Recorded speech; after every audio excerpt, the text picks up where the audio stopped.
मतलब मंगू भाई साहब ने ही किया है ये सब। ऐसा बदला लिया कि मेरे सुहाग को ही गायब कर दिया। विमला गुस्से में सोनम के पास जाती है और कहती है, कहाँ है सोनम, बाहर निकल, बता मेरे चंगू जी कहाँ है, क्या किया है आप लोगों ने उनके साथ। तभी उन सबके सामने अपने हाथ में चंगू को उठाए एक चुड़ैल हवा में उड़ती हुई आती है। मरोगे, सब मरोगे। छोड़ूंगी नहीं मैं किसी को, कोई नहीं बचेगा। कौन हो तुम? छोड़ दो मेरे पति को। मैं हूँ उड़ने वाली चुड़ैल। सबकी आंखों के सामने वो चुड़ैल चंगू को उड़ाकर ले जाती है। बचाओ, बचाओ, अरे अरे कोई बचाओ मुझे।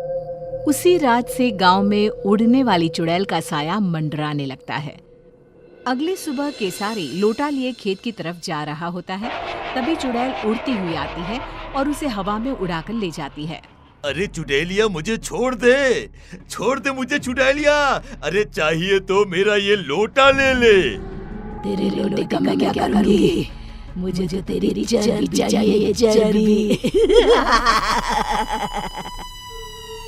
चुड़ैल चंगू की तरह ही केसारी को गांव के बीचों बीच हवा में घुमाती हुई गायब हो जाती है।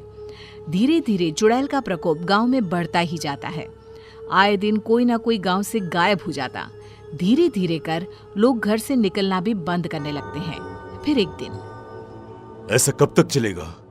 अरे कब तक हम लोग घर पे बैठे रहेंगे? अब तो कोई अपने घरों के छत पर भी नहीं जाता।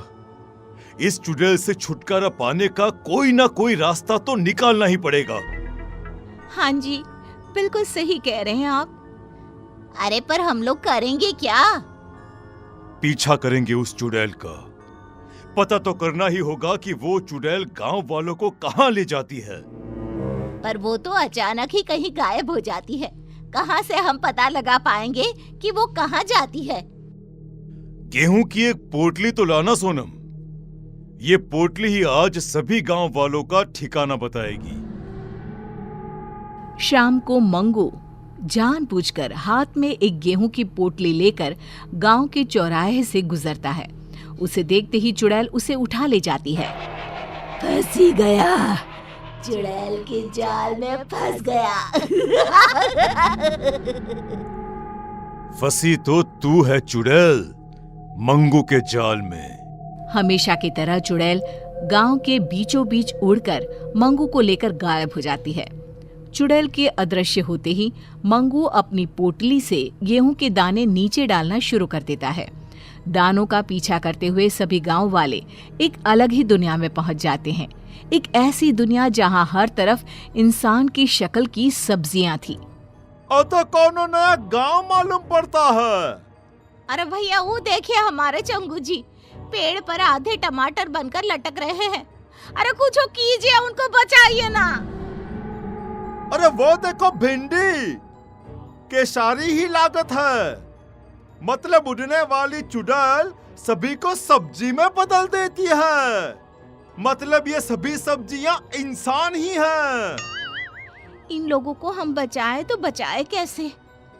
तभी पेड़ पर लगा एक टमाटर कहता है, इस गांव को श्राप है कि अगर किसी ने एक भी सब्जी तोड़ी तो सभी की सभी सब्जियां इंसान में बदल जाएंगी।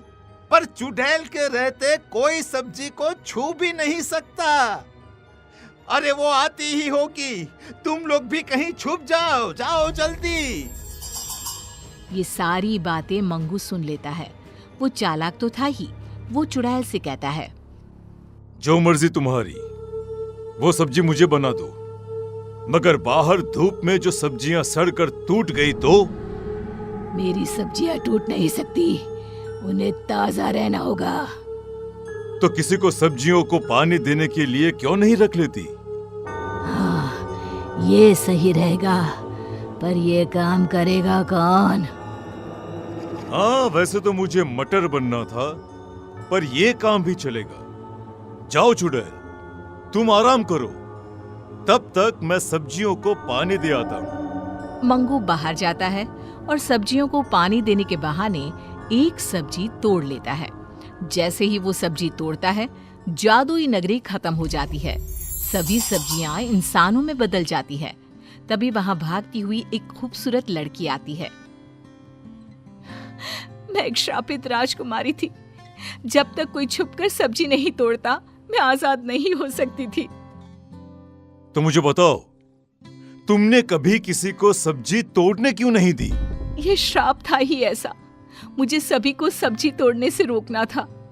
बाकी मुझे कुछ भी याद नहीं था। श्राप ने मेरी बुद्धि ले ली थी। पर आज जब मंगू ने हिम्मत दिखाई और सब्जी तोड़ी, तो सभी के साथ मैं भी मुक्त हो गई। मंगू की समझदारी सभी को बचा लेती है।